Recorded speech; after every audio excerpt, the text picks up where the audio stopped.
Olá pessoal, tudo bem?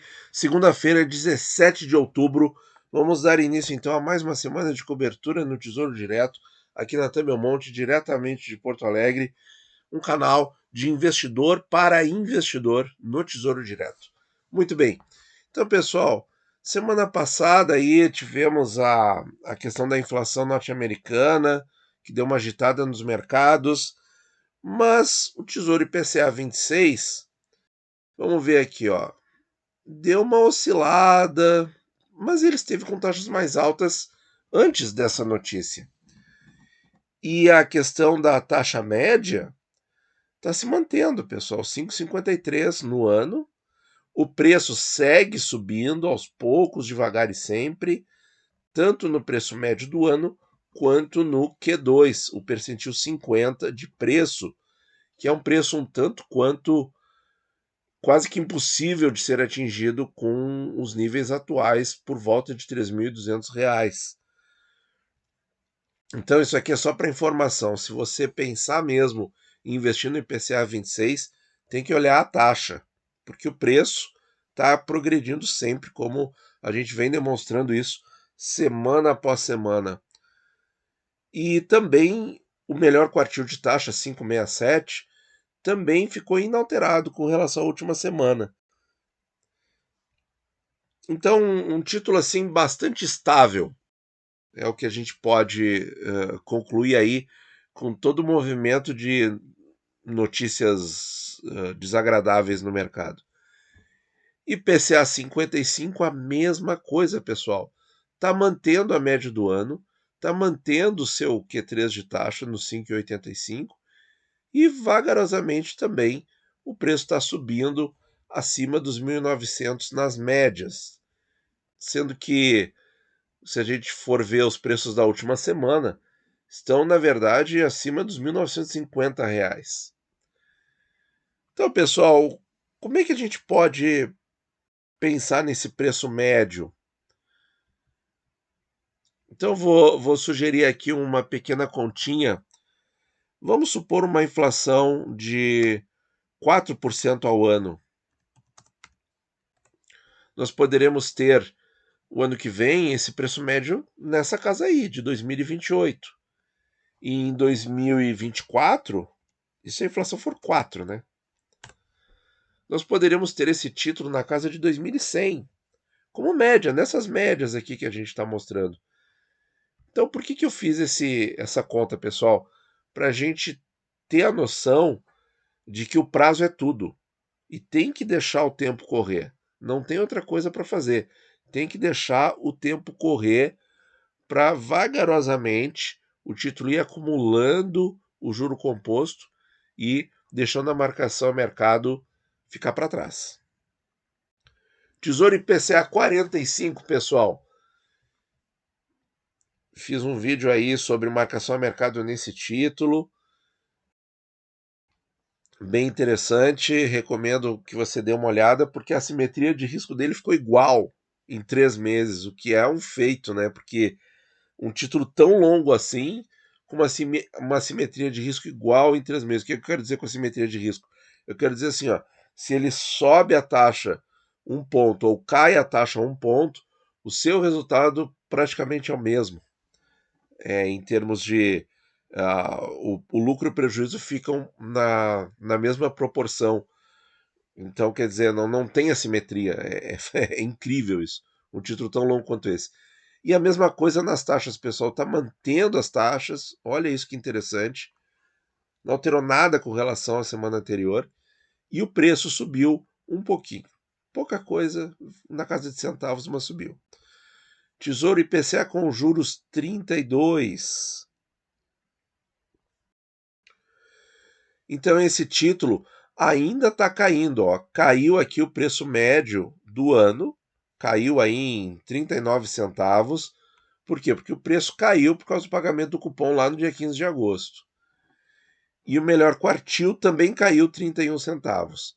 Daqui a pouco isso aí vai diluir e vai começar a subir. Quando que eu acho que isso acontece com uma evidência mais palpável?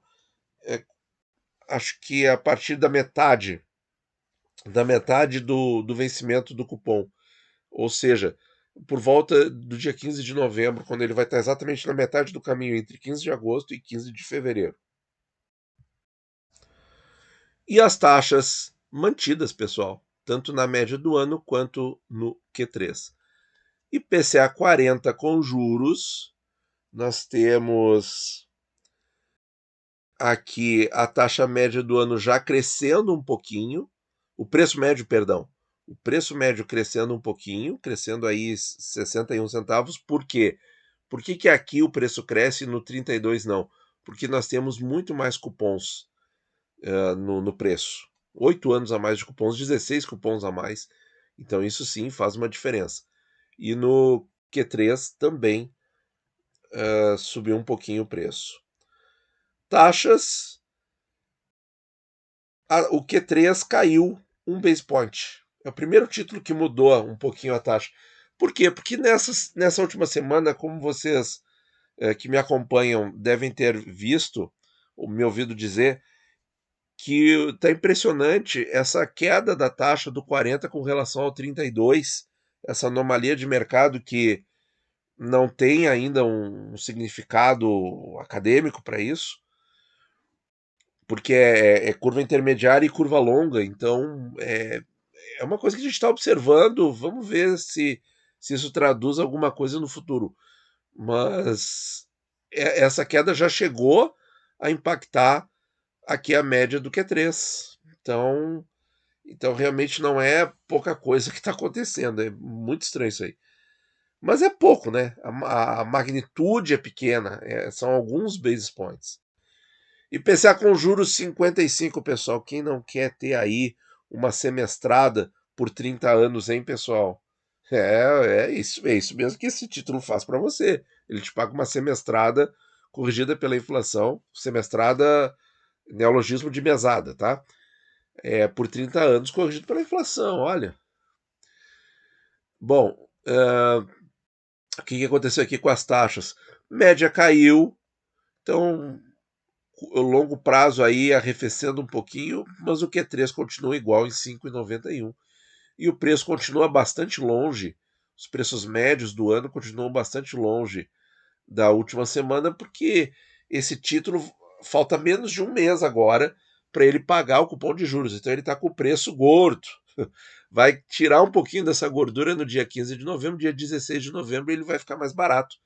E aí provavelmente o 32 e o 40 vão estar na relação inversa, né? Vão começar a ficar com as médias de preço mais caras. Muito bem. Pré-25, pessoal. Deixa eu subir um pouquinho a tela aqui. Pré-25, os prés estão caindo a taxa, gente. Esse movimento a gente vai olhar em todos eles. Tanto a média do ano quanto o Q3. Tá? E o preço subindo. Esse título aqui, pré-25, devido à sua curtíssima duration, ele está praticamente quase que rendendo pelo tempo. Pré-29, subir mais um pouquinho aqui. Ó, mesma coisa, ó. Taxa média caiu com relação à semana passada e o Q3 também caiu. Muito estranho de entender isso frente aos fatos novos, né? Inflação americana, por exemplo. E o pré-33 também caiu aqui, ó. Todos eles caíram um base point na taxa e 2 base points no Q3. Tá? E o preço médio aí se aproximando dos R$ 900.